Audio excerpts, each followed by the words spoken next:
கார்ப்பரேட்டுகளுக்கு ஆதரவான கொள்கைகளை திரும்பப் பெறு. வெற்றி பெற செய்வோம், வெற்றி பெற செய்வோம், வெற்றி பெற செய்வோம், வெற்றி பெற செய்வோம். அகில இந்திய கண்டன வாரம் வெற்றி பெற செய்வோம், வெற்றி பெற செய்வோம். நினைக்க சொன்னா இந்த இடத்துல யாருக்கு சேவை செய்யறாங்க நீங்கன்னு பாத்தீங்கன்னா இந்த தேர்தல் கமிஷன் ஆகட்டும், நீதிமன்றம் ஆகட்டும், எல்லாமே பத்திரிகை உள்பட ஊடகங்கள் உள்பட இன்னைக்கு பாத்தீங்கன்னா மத்திய அரசாங்கத்துக்கு தான் துணை போறாங்க, ஆளுங்கட்சிக்கு தான் துணை போறாங்க. வேற வழி இல்லாம நம்ம இந்த நாட்டுடைய குடிமகன் தான் நிரூபிக்கிறதுக்காக வலுக்கட்டாயமா சண்டை போட்டு ஓட்டு போட்டுட்டு இருக்கோம். அதே நேரத்தில் ஒவ்வொரு தனி மனிதனுடைய உரிமை, அவர் படிச்சவரா இருக்கலாம், படிக்காம இருக்கலாம், ஏழையா இருக்கலாம், எந்த நிலையில இருந்தாலும் அவர் ஒரு இந்திய நாட்டுடைய குடிமகன். அவருக்கு வாக்கு போடக்கூடிய உரிமை உண்டு. அவரை மறுப்பதற்கு யாருக்கும் உரிமை கிடையாது. நீங்க எப்படி அவரை மறுப்பீங்க ஓட்டு போடக்கூடாதுன்னு சொல்லி? இந்த மக்கள், இது மக்களால் மக்களுக்காகவே இருக்கக்கூடிய ஆட்சின்னு சொல்றீங்க. மக்கள் அவர்கள் விரும்பக்கூடிய ஒரு ஆட்சியை, அதனுடைய தலைவரை தேர்ந்தெடுத்து அவங்க ஆட்சி நடத்துறாங்க.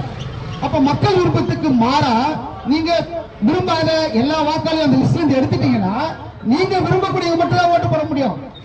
அப்ப நான் இப்போ ஒரு ஆட்சி சரியில்லை, இது மக்கள் விரோதமா இருக்கு, இந்த ஆட்சியை நான் நீக்கணும், வேற ஒரு ஆட்சியை கொண்டு வரணும்னு சொன்னா அதுக்கு மக்கள் கையில உரிமை இருக்கணும்.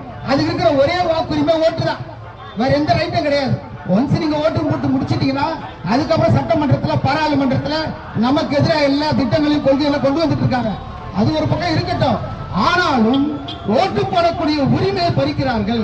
இதை நம்ம எப்படி அனுமதிக்க முடியும்? இது பீகார் மட்டும் இல்லைங்க, இன்னும் படிப்படியாக எல்லா மாநிலங்களுக்கும் விஸ்தரிக்கப்படும் என்று தேர்தல் ஆணையம் அறிவிச்சிச்சு. இதை பார்த்து நம்ம எப்படி சும்மா இருக்க முடியும்? நிச்சயமா நம்ம அனுமதிக்க முடியாது. தேர்தல் ஆணையம் இப்படிப்பட்ட ஒரு சதி வேலை செய்ய நம்ம எப்படி ஏற்றுக்க முடியும்?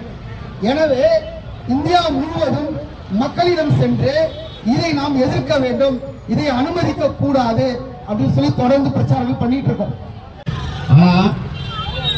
8ல இருந்து 10% வரைக்கும் இந்த தொகுதிகளில் 85 தொகுதிகளில் போட்டிருக்காங்க. ஓட்டு போடப்பட்டிருக்கு.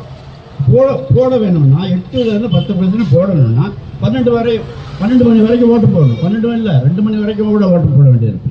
ஆனால் அது அப்படி எதுவும் நடக்கவில்லை. அங்கே இருந்த தேர்தல் ஏஜென்ட் எல்லாம் இருப்பாங்க, எல்லா கட்சிகளுக்கும் அவங்க எல்லாம் கையெழுத்து போட்டு போயிடுறாங்க. அதுக்கு பின்னாடியே அந்த சிசிடிவி ஃபுட்டேஜ் அதை கொடுக்கன்னு சொன்னால் அதை கொடுக்க முடியாதுங்க. சிசிடிவி ஃபுட்டேஜ் கொடுக்க முடியாது, அது ஒரு தனிப்பட்ட மனிதனுடைய இது விஷயம், இதை நாங்கள் சொல்ல முடியாதுன்னு. அதாவது ஒரு விஷயத்துக்கு லாஜிக்னு ஒரு தர்க்க ரீதியில் எதையும் பார்க்கணும். இங்கே தர்க்கம் என்பதே இல்லவே இல்லை. சுத்தமாக நம்மை ஆளுகிறவர்கள் இந்த அரசியல் கட்சிகள்லாம் இல்லை, உண்மையில கார்பரேட்டுகள், அவர்களுக்கு ஊழியம் செய்பவர்கள் தான் இவர்கள். மக்களுக்காக, உங்களுடைய அன்றாட பிரச்சனைகளுக்காக போராடக்கூடிய எமது கட்சி எஸ்யூசி கட்சிக்கு ஆதரவு அளிப்பீர்கள். வெற்றி பெற செய்வோம், வெற்றி பெற செய்வோம், வெற்றி பெற செய்வோம், வெற்றி பெற செய்வோம். அகில இந்திய கண்டன வாரம் வெற்றி பெற செய்வோம், வெற்றி பெற செய்வோம்.